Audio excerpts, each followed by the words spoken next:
Akibat arus pendek listrik, satu unit rumah semi permanen habis ludes terbakar rata dengan tanah. Tidak ada korban jiwa dalam kebakaran ini. Api yang terus membesar telah membakar satu unit bangunan rumah semi permanen yang terjadi di kawasan Jalan Marelan 5, lingkungan 15, Kelurahan Rengas Pulau, Kecamatan Medan Marelan, Sumatera Utara. Banyaknya bahan bangunan yang terbuat dari kayu membuat api yang membakar seluruh isi rumah dan harta benda ini tak satu pun yang bisa diselamatkan. Kebakaran ini pun sempat membuat panik warga. Api berhasil dipadamkan 1 jam kemudian setelah 4 unit mobil pemadam kebakaran dari Pemkot Medan diturunkan untuk menjinakkan api.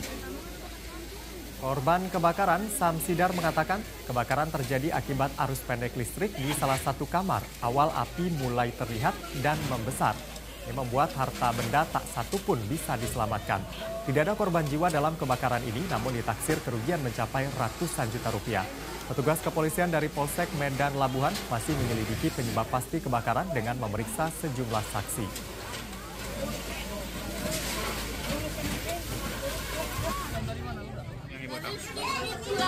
Listrik.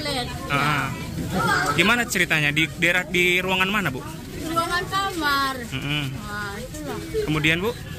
Jadi keluar aku nampak dia apa di atap.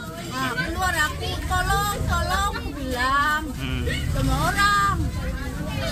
Itulah baru datang orang. Di rumah Ibu sendiri atau sama ada orang lain? Sama bapak sama cucu tadi. Cucu itu baru dari kamar dia tidur. Jelajahi cara baru mendapatkan informasi. Download Metro TV Extend sekarang.